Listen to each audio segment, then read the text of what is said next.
weet toe ek sal. Liewe Heer, baie dankie vir die mooie Sabbat, dat ons hier kan wees, en dankie vir die geldjies wat ons nou opgeneem het, wat wil u dit gebruik, daar waar het nodig is om te sorg vir ander kinders, wat ook van u liefde en van u moet leer. Ek vra dit in u naam, amen. Nou, ek weet nie wie van julle onthou, elke slag as ek 'n storie vertel, is dit iets wat regtig gebeur het, né?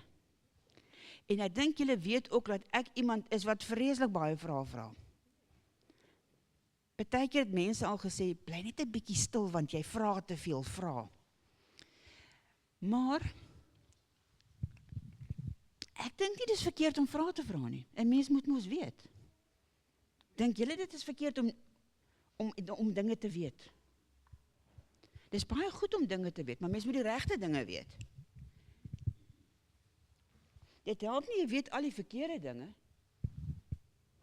en dan doen jy die verkeerde dinge, dit gaan niks help nie.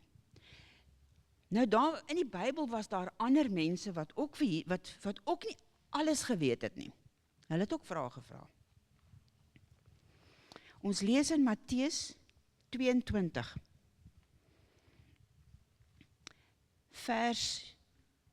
hiervan vers 36 af. En hierdie was geleerde mense, groot geleerde mense, het vir Jesus gevra, wat is die belangrikste wat ons moet doen? Nou weet ek, lankal terug, in Exodus, het die Here vir ons 10 gebooie gegee. En daai mense het ook die 10 gebooie geken. Nou vra hulle vir Jesus, wat is die belangrikste wat ons moet doen? Weet julle wat Jesus vir hulle geantwoord het? Het hy vir hulle al 10 daai reëls gegee? Hy het vir hulle gesê, jy moet die Here jou God lief hê met jou hele hart, jou hele siel en jou hele verstand. En die tweede belangrikste ding is, jy moet jou naaste lief hê soos jouself. So in hierdie antwoord het Jesus vir die mense, vir al die slim mense en almal wat daar was, 'n opsomming van die 10 gebooie gegee. Die 10 gebooie is 10 reëls, en hier het hy dit in 2 reëls opgesom vir hulle. Jy moet die Here jou God lief hê met jou hele hart, jou hele siel en jou hele verstand. En die tweede ding is, jy moet jou naaste lief hê soos jouself. Nou, ek weet nie van julle nie, maar partykeer kry ek dit nie altyd reg nie. Beteken dit dan, dat Jesus nie lief is vir my nie? Hy gee my môre weer 'n kans. En toe ek hierdie boek sien, julle sal nie glo nie, hierdie boek het my laat dink aan daai deel in die Bybel. Hierdie is 'n boek vol puzzles. Kyk daar, vol puzzles, allerhande soorte puzzles, né? Maar, elke puzzle het reëls. Daar's reëls by, hoe om daai puzzle te doen. Daar's reëls by. Maar net soos wat Jesus vir ons die hoop gee, dat as ons een fout maak, is dit nie alles verby nie. Ons kan dit regmaak, ons kan weer probeer. Hy gaan ons help om dit reg te doen. Soos wat hy in die 10 gebooie 10 reëls afgebring het na 2 wat ons maklik kan verstaan. En hy sê, jy's nie alleen nie, ek is daar, ek gee jou die krag. Hierdie boek het die antwoorde agter vir elke puzzle. En ek het geleer, as ek 'n potlood gebruik om daai puzzles in te vul, en ek maak 'n fout, dan vee ek dit uit. My potlood het 'n uitveer aan. As ek 'n pen gebruik, kan ek dit uitvee? Nee. As ek 'n pen gebruik, maak dit nie saak of die agterantwoorde is nie. As ek verkeerd geskryf het met die pen, is dit verkeerd. Maar, as ek onthou om 'n potlood te gebruik, en ek kom agter daar's 'n fout, dan kan ek dit uitvee. Net so moet ons onthou, as ons 'n ding verkeerd gedoen het, as ons nie elke dag daai 2 reëls kan doen, ons het iewers 'n fout gemaak. Jesus kan dit vir ons uitvee, en ons kan weer probeer en dit weer regkry. OK, julle kan gaan sit.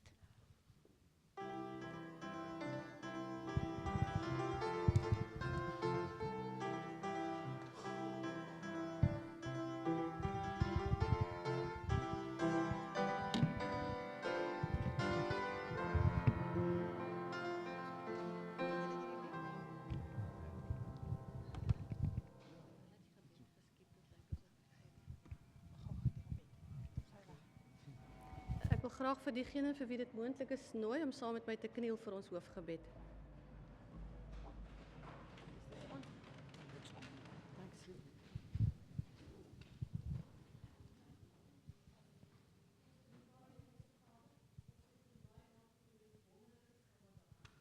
Dankie vir die voorreg wat elkeen van ons het om vanmôre om na u huis van aanbidding toe kon kom, Here, om te ontmoet met die een wie die sterre aan die hemel gehang het, Vader. Die een wat die grens van die see getrek het. Die een wat gespreek het en alles was daar. Mag ons hierdie uur wat ons hier gaan deurbring, Vader, nie ligtelik deurbring nie. En Here, mag ons vanoggend die voorneme maak om ongeag hier vandaan te gaan as iemand wat nie meer dieselfde is nie, omdat Jesus met ons gespreek het en omdat Jesus ons lewens aangeraak het. Here, ons wil graag spesiaal vir Parow gemeente aan U opdra. U ken ons verlangens, ons begeertes en ons behoeftes en ek wil bid dat U ons sal seën, Here, soos wat U alleen kan doen. Dink aan ons jeug, ons ou mense, almal wat betrokke is by ons kerk, Here, gee vir ons dit wat ons nodig het om te doen, 'n rol te kan speel, Here, en instrumenteel te kan wees om die werk klaar te kan maak hier op aarde. Ons dink aan diegene wie siek is en ons wil graag spesiaal vir leraar Arnold en vir Keiden en vir Eddie aan die opdra in gebed vanmôre en vra, Here, dat U asseblief vir hulle sal onderneem soos wat dit U wil behaag. Dankie dat ons met volle vertroue aan U voete kan neerlê. Dankie vir ons spreker vanmôre wie U gekies het om die brood van die lewe met ons te kom breek. Here, mag U sy lippe aanraak met die kole van die altaar en mag ons nou ons gedagtes hemelwaarts rig en die wêreld daar buite laat. Dis my gebed in U naam alleen. Amen.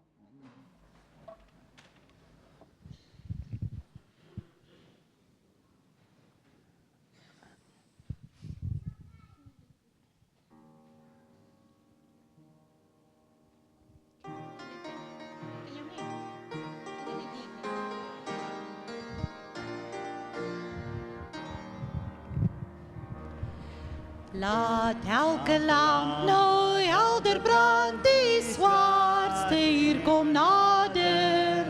Ja, duisternis bedek die land, voor God sy volk vergader. Kom voor jou lamp verspilkendheid, met olie van God vreesendheid. Die meester kom, o wees bereid, en hou jou lamp steeds brandend. Maar duisende verwerp sy woord, tot waaksaamheid onwillig, en slaap in hulle sonde voort, ligsinnig onverskillig. Kom voor jou lamp verspilkendheid, met olie van God vreesendheid. Die meester kom, o wees bereid, en hou jou lamp steeds brandend. Sy woord die lamp vir elke voet, ons gids sy vaste waarheid, wat in gevaar ons steeds behoed, en skyn met reine klaarheid. Kom voor jou lamp verspilkendheid, met olie van God vreesendheid. Die meester kom, o wees bereid, en hou jou lamp steeds brandend.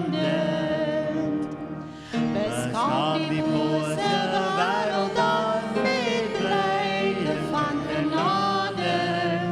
Laat liefde alle vrees vermaan, wat werk tot ons skade. Kom voor jou lamp verspilkendheid, met olie van God vreesendheid. Die meester kom, o wees bereid, en hou jou lamp steeds brandend.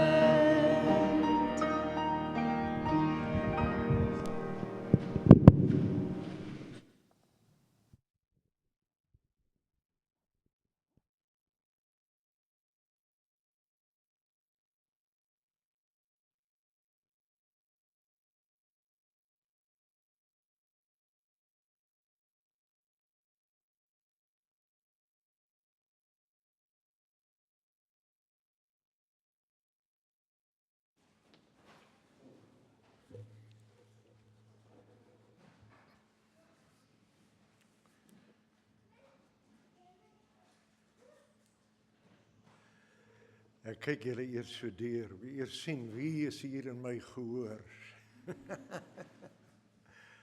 Lekker om julle te sien. I love you, man. Daar breek in die lewe van elke mens op die een of ander tyd 'n groot geleentheid aan. So 'n krisis kan 'n mens se lewenskoers bepaal. As so 'n uitdaging nie raak gesien en aangegryp word nie, dan kan dit soms noodlottig wees. En so kom daar uitdagings ook tot 'n kerk. Daar kom 'n geleentheid wanneer groot besluite geneem moet word. Daar breek 'n tyd aan wanneer groot ondernemings in geloof en met doelbewustheid aangedurf moet word. En wie daardie kerk wat so blind is vir so 'n uitdaging? Wie daardie kerk wat terugduins sonder visie, sonder hoop, sonder geloof en sonder moed die hande laat slap aan?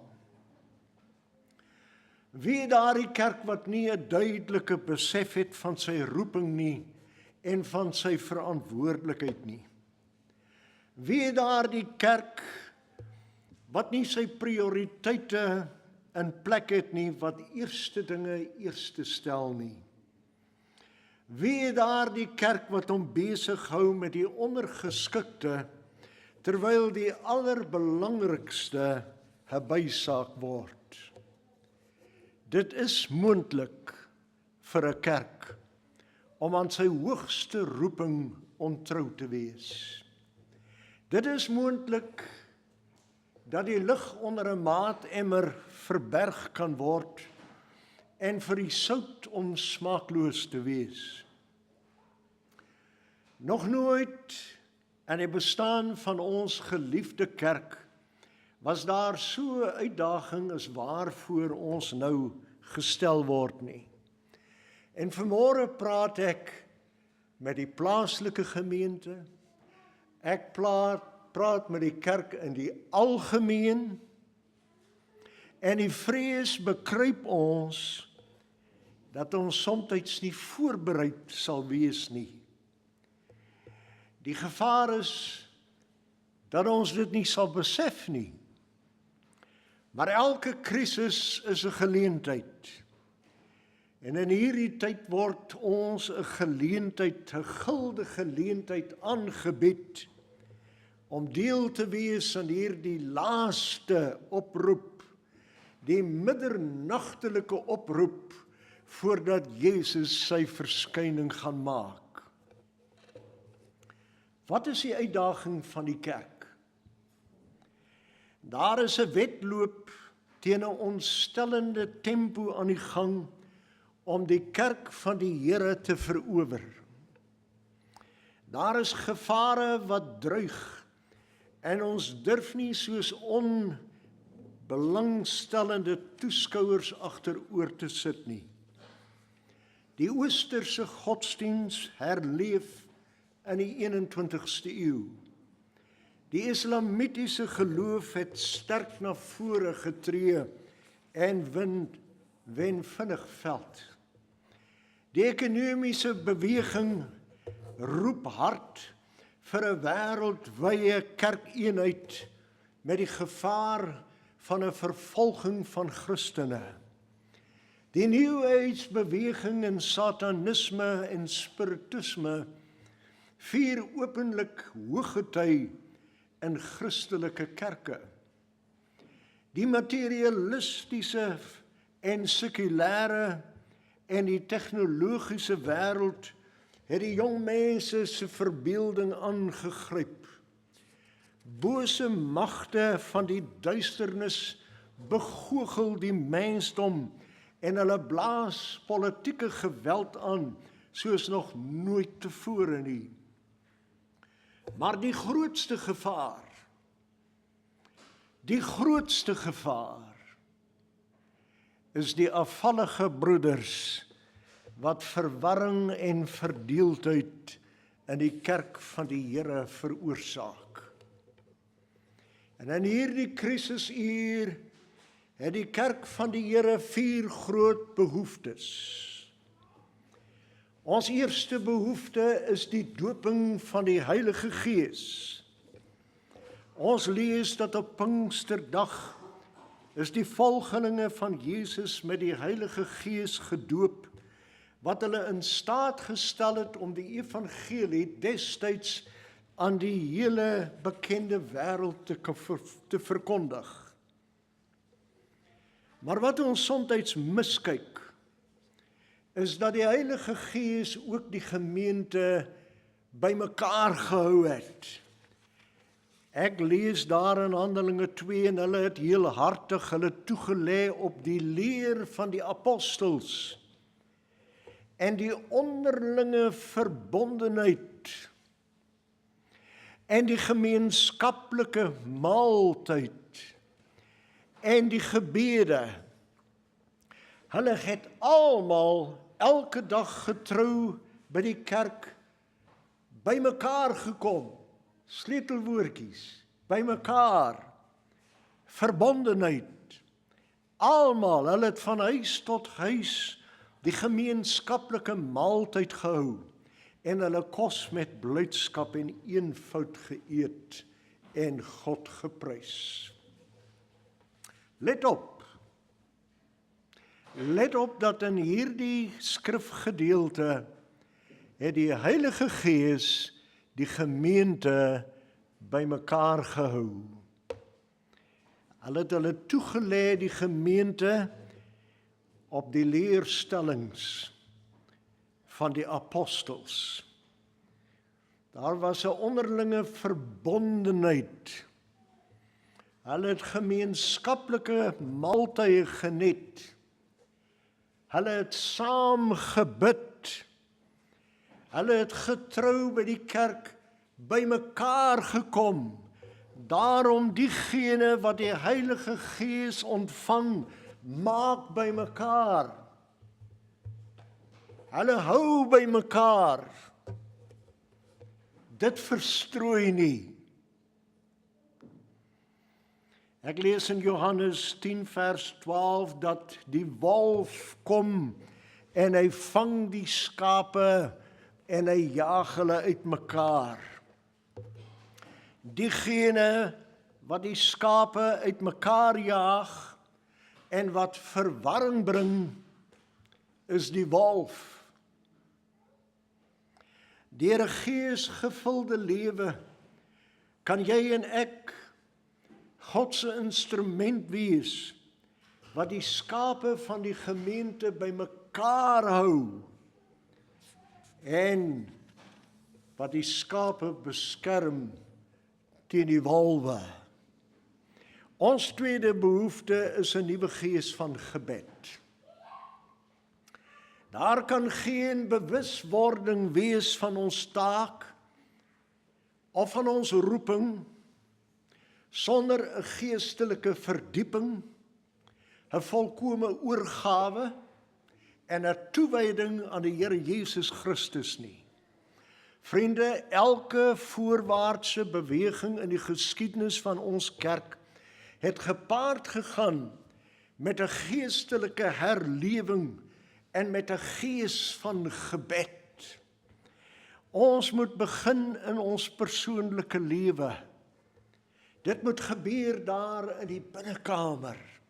Dit moet deurwerk na die huisaltaar en dan tot die hele gemeente. Gebed was die sleutel waarom ons kerk so geweldig gegroei het. Gebed was en dit is en dit sal altyd die antwoord wees.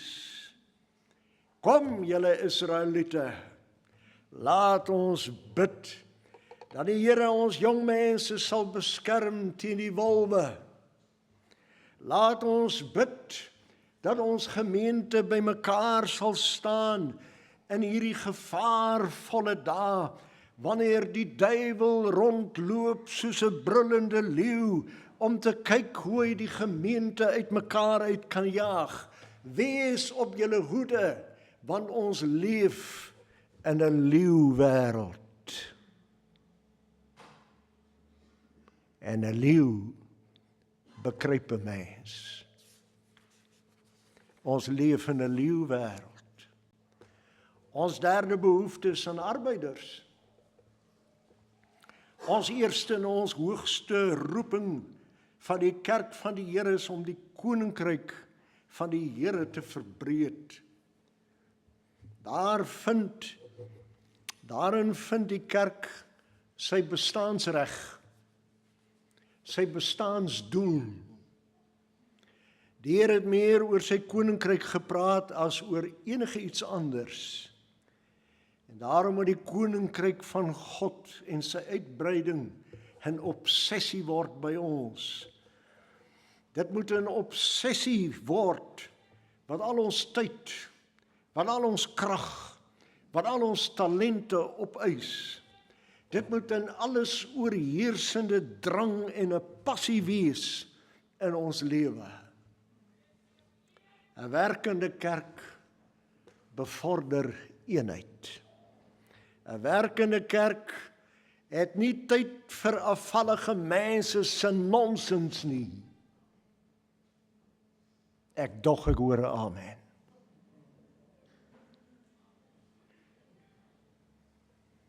Toe Sanballat en Tobia, vyande van die kinders van die Here, vir Nehemia verhinder het met die herstel van Jerusalem se muur, het Nehemia hulle reg gesien met die woorde: Ek kan nie aan julle geniel aandag gee nie.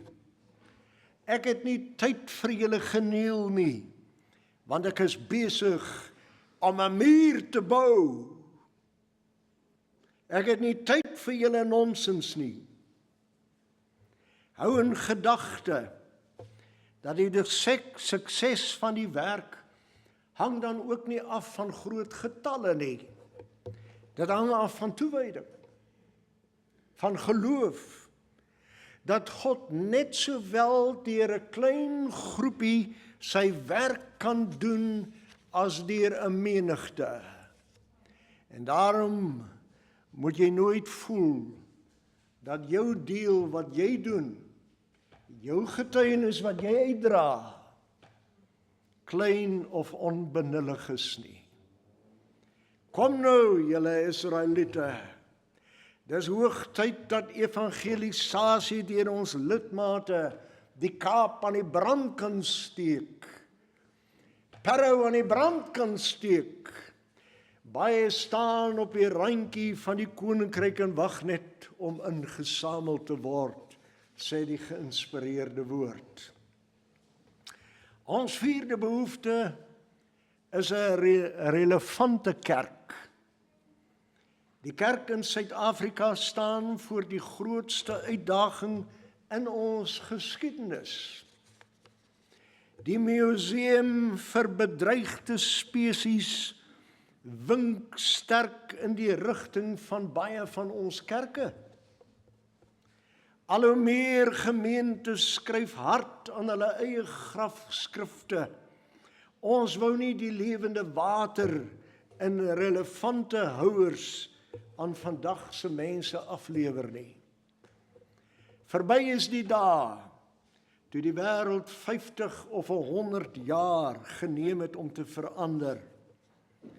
Alles skuif nou, elke dag in splinternuwe rigtings. Die ystydperk spoel oor die sittende, oor die slapende, oor die wywende lidmaat. Daar is nie tyd om stil te sit nie, al is jy op die regte pad. Verby is die dae van lomp kerklike strukture. Verby is die dae van irrelevante prediking, van lewensvreemde opleiding, van dooie vergaderings. Vriende, dit is moontlik vir 'n kerk om meer tyd aan vergaderings en aan komitees te bestee as die werk self. Jy kan in enige publieke park besoek en jy sal geen monument vind ter ere van 'n komitee nie. Ons het briljante organisasies. Ons het briljante kerkstrukture en hulle is belangrik en hulle is nodig, maar dit is nie die belangrikste nie. Te veel energie word tans bestee aan die instandhouding van dooie kerklike strukture. Te veel tyd en geld word bestee aan sekere kerkorganisasies om dit te laat groei of om dit lewendig te hou. Dit is die wêreld wat gered moet word, nie inrigtings nie, nie strukture nie. Die doel van sout is nie om die soutpot te vul nie, maar dit is om die voedsel smaaklik te maak. Iemand het gesê, die Here se kerk moet 'n bietjie buite beheer raak.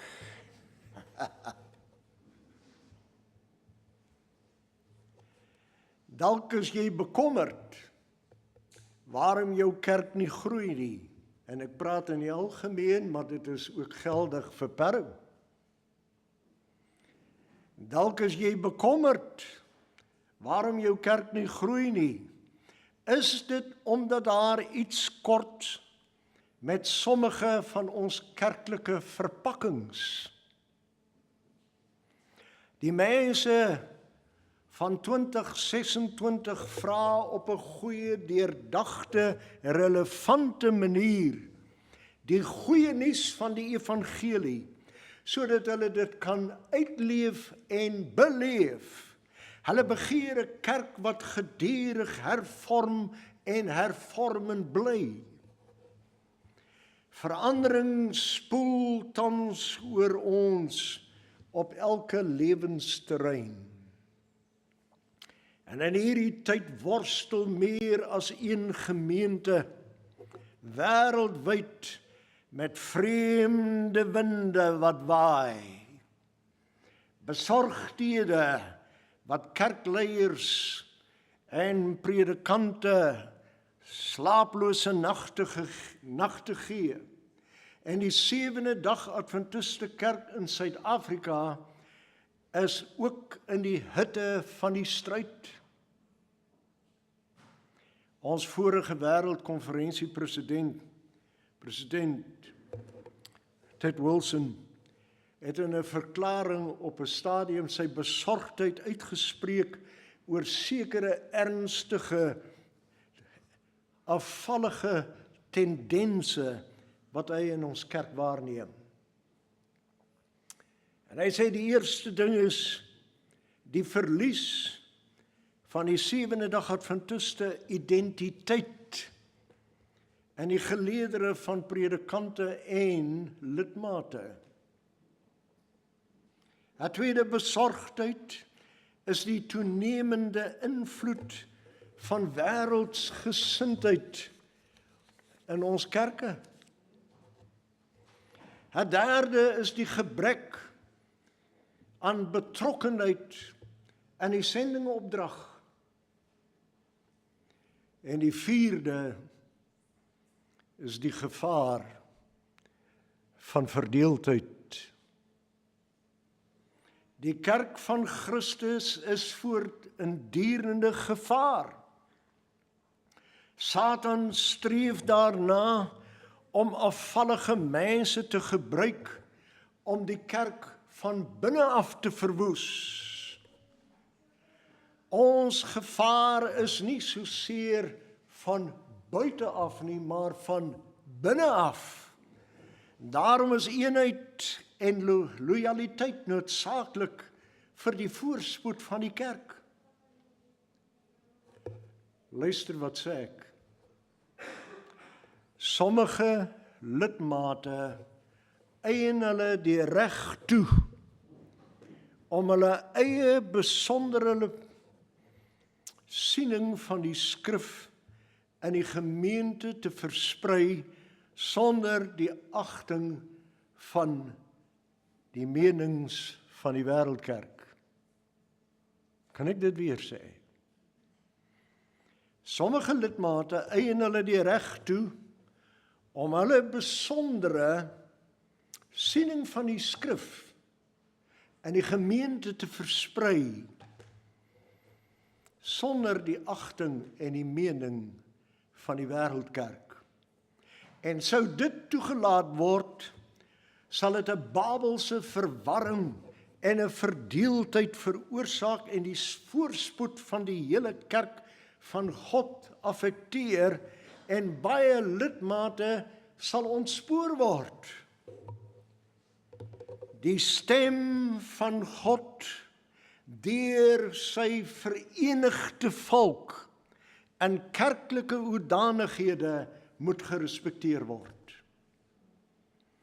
Een mens se verstand, een mens se oordeel is nie voldoende om vertrou te word nie. Daarom volg die kerk van die Here die Bybelse voorskrif dat in veelheid van raadgewers is daar redding. Daar moet ag geslaan word op Jesus se hartroerende gebed vir eenheid in sy kerk. Jesus het gebid, ek is nie meer in die wêreld nie, maar hulle is in die wêreld. Here, kom na U toe, Heilige Vader, bewaar in U naam die wat U my gegee het, sodat hulle een kan wees soos ons, sodat die wêreld kan glo dat U my gestuur het. Oppositie, verdeeldheid, verbrokkeling, verwarring, het nog altyd en sal altyd die sleutelwapens wees van Satan. Of kan ek sê van die vyand van die kerk. En dit is waarom Jesus gepleit het vir kerkeenheid. En as kerkeenheid so 'n groot besorgdheid was vir Jesus, dan behoort dit ook vandag ons eerste prioriteit te wees van elke lidmaat van die Sewende-dag Adventiste Kerk. Wat ons ook al doen, wat ons ook al beplan, wat ons ook al skryf en wat ons ook al sê, moet altyd die vraag in gedagte hou, hoe sal dit die eenheid van die kerk van Christus affekteer?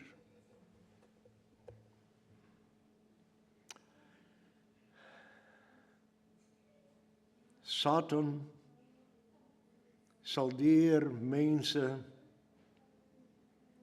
die werk van die Here probeer stopsit, vertraag. Hy sal struikelblokke lê aan die weg, sodat ons moet tou opgooi. Maar vriende, ons moet voortgaan om te bou op die fondamente wat lank gelede met trane, met swaar kry, met opoffering deur ons voorgangers gelê is. Een ding is seker, die Sewende-dag Adventiste Kerk wêreldwyd staan onbeweeglik vas op die beginsels van die protestante hervorming. Alleenlik die Bybel, alleenlik deur geloof, alleenlik deur God se genade, alleenlik deur Jesus Christus ons enigste middelaar, en alleenlik een God, God die Vader, God die Seun, God die Heilige Gees. Amen, halleluja. Dis die kerk van die Here daai. In Openbaring 12 lees ek van die vrou in wit geklee, die kerk van die Here. Die kerk van die Here word voorgestel as 'n vrou. Sy's in wit geklee. In simboliek stel hierdie vrou die kerk voor. Sinnebeeldig van 'n rein, 'n ware, 'n getroue kerk van Christus. Die skrif sê daar in Efesiërs dat Jesus is die hoof van die kerk. En bovenal sê dit dat die Here het sy kerk lief. Dis julle, dis ek. God het ons lief. Ons is 'n gemeente. En deur die eeue was die kerk van die Here wreed vervolg. Eers deur heidense Rome, maar later deur pauslike Rome. En gedurende die tydperk van pauslike Romeinse vervolging vlug die kerk na eensame plekke vir 1260 jaar, sê die profesie. Vanaf 538 tot 1798.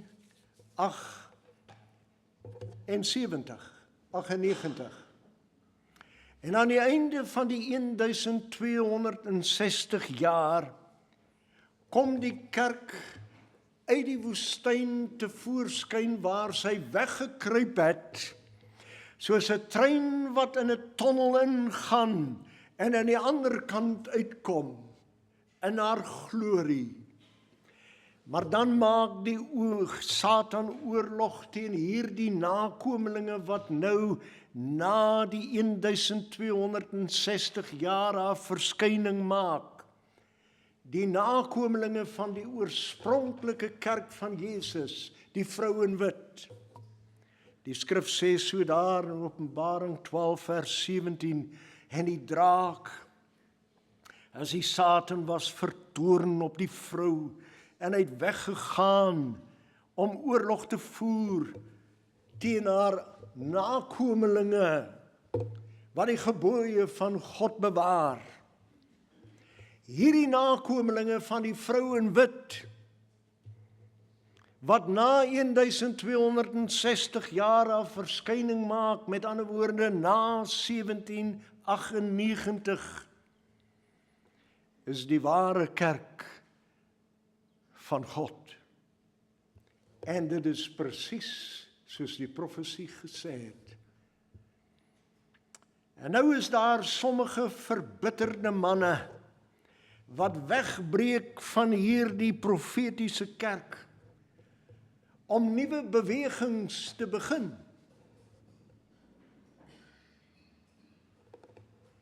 Let wel dat Openbaring 12 sê dat daar sal nie nakomelinge wees van die nakomelinge kerk nie. Het jy dit gehoor wat ek nou gesê het? Die skrif sê, daar sal nie nakomelinge wees wat uit die nakomelinge kerk voortspruit nie. Die Satan gebruik afvallige, verbitterde, verwonde mense met 'n ego wat vir niks skrik nie, om die Here se kerk te saboteer. Van sulke mense skryf Paulus. Hy sê wrede wolwe sal onder julle inkom en die kudde, die kerk van die Here nie spaar nie.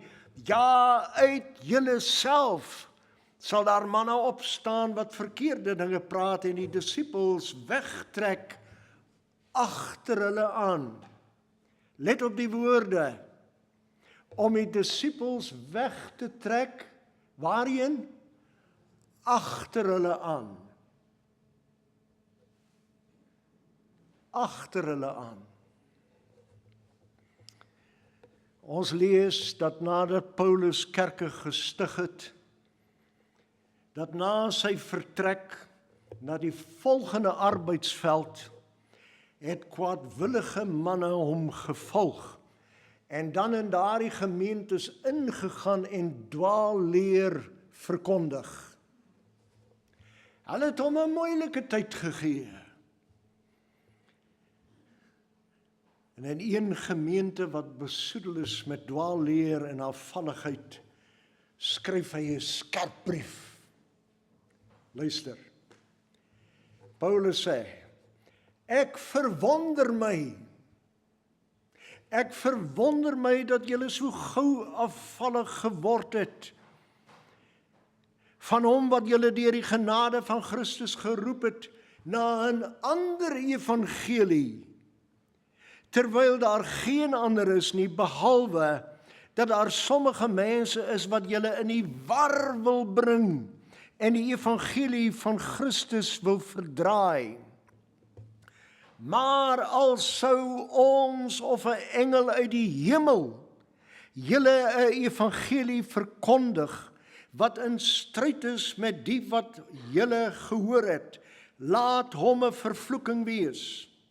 En dan herhaal hy, soos ons tevore gesê het, sê ek nou weer, as iemand julle 'n evangelie verkondig in stryd met die wat julle ontvang het, laat hom 'n vervloeking wees. Dis skerp woorde. Die nuwe vertaling stel dit so 'n bietjie sagkens. Hy sê, mag die vloek van God hulle tref, wat dwaalleer in 'n gemeente versprei. Dit is belangrik om daarop te let, my vriende, dat hierdie wegbreekbewegings nie die wêreld gaan evangeliseer met die evangelie nie. Nee, hulle missie is om onkruid te saai in die kerk van die Here en om 'n leierskap af te takel. Dit gaan ek nou weer sê. In geval u dit gemis het. Het is belangrik om te let dat hierdie wegbreek gemeentes, hulle gaan nie om die wêreld te gaan evangeliseer nie, om mense te probeer red vir die koninkryk nie. Nee, hulle missie is om in die kerk van die Here in te kom en dwaalleer te verkondig en verwarring te bring en verdeeldheid onder die kinders van die Here. Dis hulle missie. Let op Jesus se ander woorde. Daar in Matteus 13, hy sê 'n ander gelykenis het Jesus voorgehou en gesê, die koninkryk van die hemele is soos 'n man wat goeie saad in 'n land gesaai het.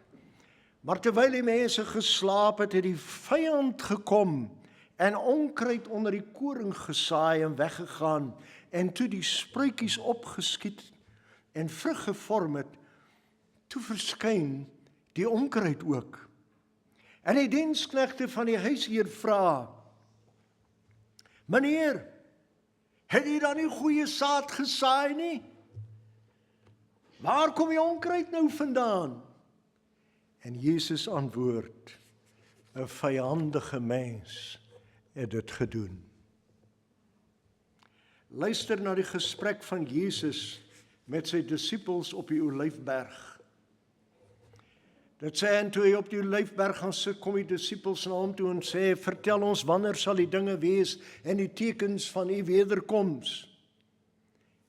En luister wat antwoord Jesus eerste. Jesus antwoord hulle en sê, pas op, dat julle nie verlei word nie. Let op dat voordat Jesus die tekens van sy wederkoms noem, waarsku hy sy disippels, pas op dat julle nie verlei word nie. En hierdie waarskuwing is veral in ons tyd nou geldig, want daar is 'n menigte afvallige predikers, ook op YouTube en alle mediakanale, wat kerklidmate in verwarring bring en die leierskap aftakel en in ons kerke inbeweeg. Hierdie afvallige predikers spreek dat die Sewende dag Adventiste kerk moet gesuiwer word. En weet julle wat? Hulle is doodreg. Die kerk moet gesuiwer word. Dis waarom hulle pad gee.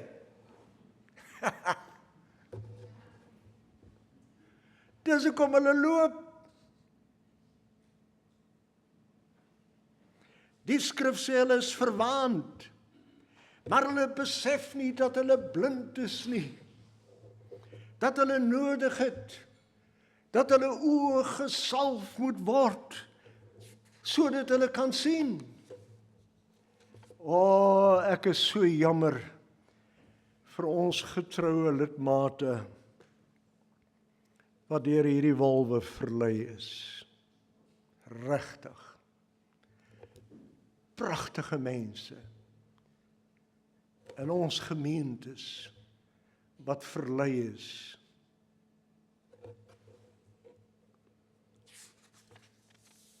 Soos 'n spinnekop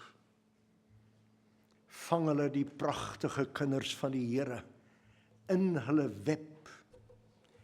En as hulle eers in daardie web beland het, is dit amper onmoontlik om weer los te kom. Waarheid met 'n bietjie dwaalleer is dodelik gevaarlik, want hulle drink die wyn van Babylon, en wanneer 'n mens wyn gedrink het, dan kan jy nie meer nugter dink nie, jy kan nie meer logies dink nie. En Paulus maan ons om sulke mense te vermy. Paulus sê moenie na hulle luister nie. Paulus sê moenie eens met hulle redeneer nie. Jy sal hulle tog nooit tot besinning kan bring nie. Hy sê daar in Timoteus 6, hy sê as iemand iets anders leer en nie instem met die gesonde woorde van ons Here Jesus Christus nie, en met die leer volgens die godsaligheid nie, die is verwaand en verstaan niks, maar hulle het 'n sieklike sug na twisvrae, na woordestryd, waaruit onguns, twis, lasteringe, bose agterdog, nuttelose stryery van mense wat verdorwe is in hulle verstand en wat van die waarheid beroof is en dink dat hulle godsaligheid winsgewend is. En hy eindig, hy sê onttrek jou aan sulke mense. Ryan Day, daai prediker wat eers gewerk het vir 3ABN, julle het seker gehoor van hom. Eers breek hy daar op Medium platform en hy vertel hoe hy die hele wêreld vol gereis het en waar hy in al die lande gepreek het. Hy het nou pad gegee die kerk uit. Maar wie het hom gefinansier om in al daardie wêrelddele te gaan preek? Die kerk wat hy nou verlaat het. Maar hy, hoor wat sê hy? Hy het nou pad gevat. Hy het die kerk verlaat. Nou voorspel hy op hierdie media platform aan die wêreld. En hy sê dat die 7de dag Adventiste kerk sal nie meer oor 30 jaar bestaan nie. Dit sal verdwyn. Maar ek het nuus vir hom. Ellen White beskryf die kerk as 'n skip wat voortseil na sy bestemming. En op hierdie skip se roete word sy pad versper met 'n reuse ysberg. En die vraag is nou, sal die skip probeer om die ysberg te seil? Of sal die skip probeer om betyds te stop? Nee, daar is net een uitweg vir hierdie skip. En dit is om daardie ysberg kop in kop te bots. En die skip tref daar die reuse ysberg met 'n geweldige slag, reg in die middel, kop aan kop. En die skip kloof daar die ysberg in twee, en sy seil statig voort. Hey. Natuurlik het hierdie skip geweldige kantel toe hy die ysberg tref. En ongelukkig het passasiers en selfs bemanning oorboord geval. En sedertdien moes die kerk van die Here baie ysberge kloof. Maar die hartseer van die saak is dat baie van ons mense val oorboord. En baie van hulle word 'n reddingsboei uitgegooi. Maar hulle wil dit nie beetvat om gered te word nie.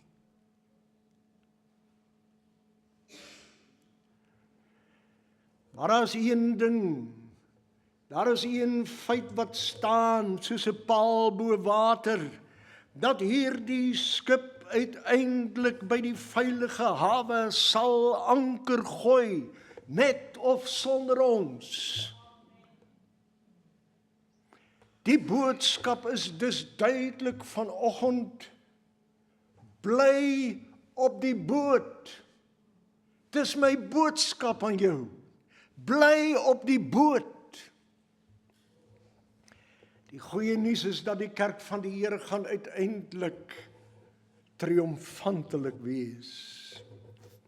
Die bruid in wit geklee, haar nakomelinge sal oorwinnend wees. Maar die groot vraag vanoggend is, sal jy saam met God se kerk triomfeer?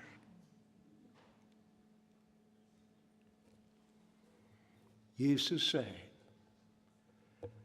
kyk, ek kom gou. Hou vas wat jy het. Bly op die boot.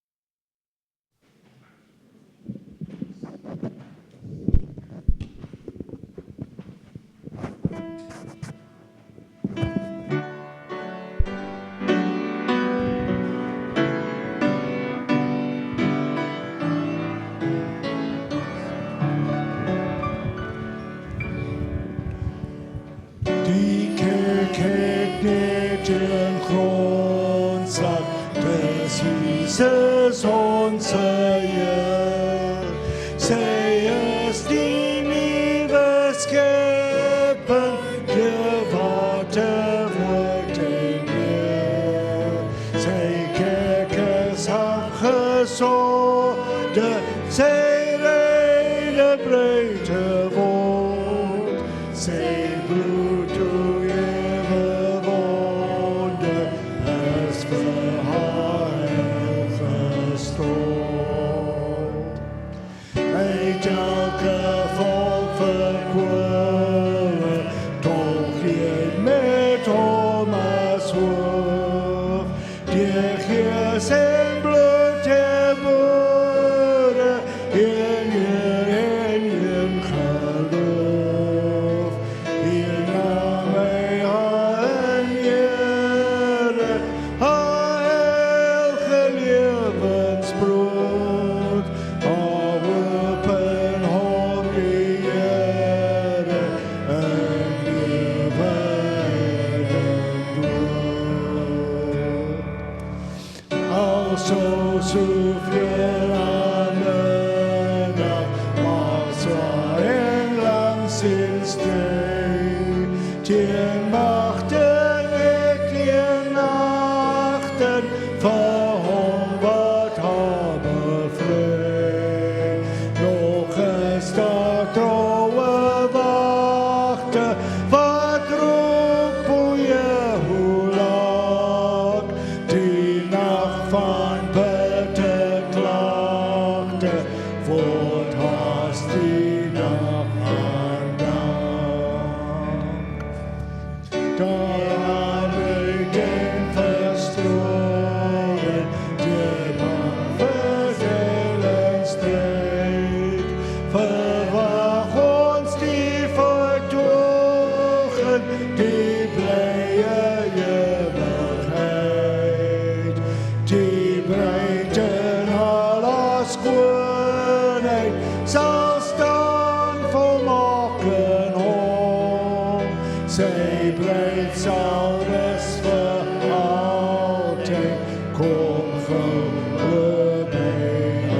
mag die Here, so dierbare Vader, saam met jou stap.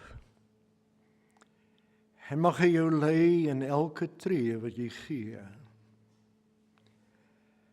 En mag hy jou waarsku teen elke verkeerde besluit wat jy neem. En mag hy jou dra waar jy nie kan loop nie. En mag hy jou ontvou met sy liefde en sy genade. Vandag en môre en totdat ons hom sal sien. Amen.